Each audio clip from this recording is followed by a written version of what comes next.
नमस्कार। आज हम कुछ बहुत ही दिलचस्प विचारों पर बात कर रहे हैं। ये एक दार्शनिक और एक भौतिक विज्ञानी के बीच हुई बातचीत से निकले हैं। इसमें ना जिंदगी के मायने जैसे बड़े सवाल हैं। विज्ञान की हदें क्या हैं और हमारे वजूद की असल बुनियाद क्या है। हाँ, ये वाकई गहरे मुद्दे हैं। तो बातचीत शुरू होती है इस बात से कि जैसे जैसे साइंस हमें दुनिया समझा रहा है, कहीं ना कहीं वो ज्यादा बेमतलब सी लगने लगती है। हाँ, है ना? बिल्कुल। सिर्फ ये जान लेना कि चीजें काम कैसे करती हैं, उससे वो गहरी तसल्ली, वो जीने का मकसद, वो क्यों नहीं मिल रहा। हाँ, ये एक अहम नुक्ता है। इन विचारों के मुताबिक विज्ञान हमारे वजूद की जड़ें ढूंढता है, पदार्थ में, जीन में, डीएनए में। हाँ, लेकिन ये बस समझाता है कि चीजें होती कैसे हैं।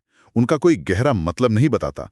और इसी से शायद आज के जीवन में वो खालीपन सा महसूस होता है, वो अर्थहीनता। तो क्या इसका मतलब ये हुआ कि पुराने जमाने में धर्मों ने एक गढ़ लिया था, ईश्वर या कोई ऐसी चीज सोचकर जो हमेशा रहती है। हाँ, एक तरह से। और अब विज्ञान उसे नकार रहा है। अगर ऐसा है तो क्या इस भौतिक दुनिया से परे कोई असली मतलब या जैसा यहाँ कहा गया है कोई आधार है भी? बिल्कुल, और अगर है हाँ, और उसे जानने कैसे? तो उसे जानने का रास्ता क्या है? सही। और फिर ये सवाल भी कि ये आधार, ये बुनियाद, हाँ, इसका स्वभाव क्या है? स्वभाव मतलब क्या ये हमारी परवाह करता है? हाँ, या जैसे बाकी भौतिक दुनिया है हमसे बिल्कुल उदासीन? पहले तो लोग यही मानते थे, है ना, ईश्वर उदासीन नहीं है। हाँ, और उसी से उन्हें हिम्मत मिलती थी। बिल्कुल, उसी विश्वास से शक्ति मिलती थी। तो फिर इस आधार तक पहुंचे कैसे?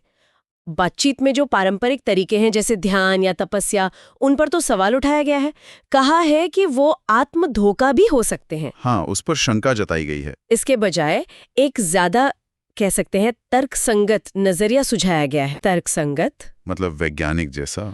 हाँ, एक तरह से बिना किसी पूर्वाग्रह के, बिना पहले से कुछ माने हुए, और खास तौर पर अपने अहंकार के असर से मुक्त होकर चीजों को देखना। बस देखना। हाँ, बिल्कुल निष्पक्ष होके, जैसा है वैसा देखना। लेकिन यहाँ एक बड़ा दिलचस्प विरोधाभास भी आता है जिसका जिक्र है। वैज्ञानिक, हाँ, वो अपने काम में तो बड़े लॉजिकल होते हैं, तर्कसंगत। हाँ, बिल्कुल। लेकिन निजी जिंदगी में अक्सर काफी अतार्किक।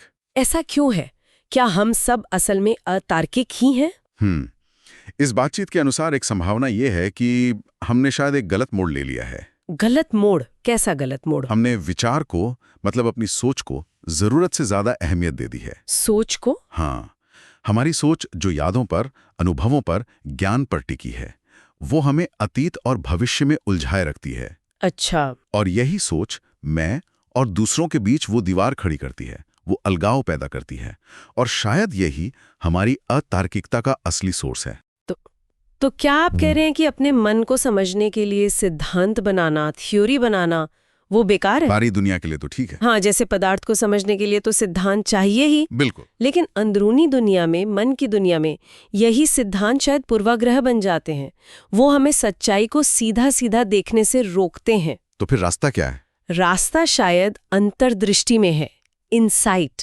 अंतर्दृष्टि? हाँ, ये वो सच्ची तर्कसंगतता है जो समय और सोच से परे है। सोच तो यादों पर आधारित है ना? ये एक सीधी समझ है, जैसे बिजली कौंधती है। वाह! जब मन उस मनोवैज्ञानिक समय से आजाद होता है, अतीत का दर्द, भविष्य की इच्छाएं, कुछ बनने की लगातार कोशिश, तब ये अंतर्दृष्टि पैदा होती है। तो ये अंतर्दृष्टि ही असल में सही एक्शन है, तर्कसंगत कर्म। जैसे वो उदाहरण दिया है मनोवैज्ञानिक चोट का। हाँ, बिल्कुल। कि उसे बस देखकर, बिना मैं के उसे ठीक करने की कोशिश में उलझे, वो खत्म हो सकती है। हाँ, देखिए, चोट को पकड़कर रखना ही समय है। उसे देखना, बिना प्रतिक्रिया के, बस देखना, वही उसका अंत है। लेकिन इसके लिए जरूरी है कि हम पूर्वाग्रहों से मुक्त होकर सुनने और देखने को तैयार हों। तर्कसंगतता की शुरुआत ही शायद सुनने की इच्छा से होती है। तो ये सारी बातचीत हमें इस विचार पर लाकर छोड़ देती है कि शायद जो गहरा मतलब है और जो सच्ची तर्कसंगतता है, वो हमारे रोज के सोचने वाले दायरे से कहीं आगे है। हाँ, बिल्कुल।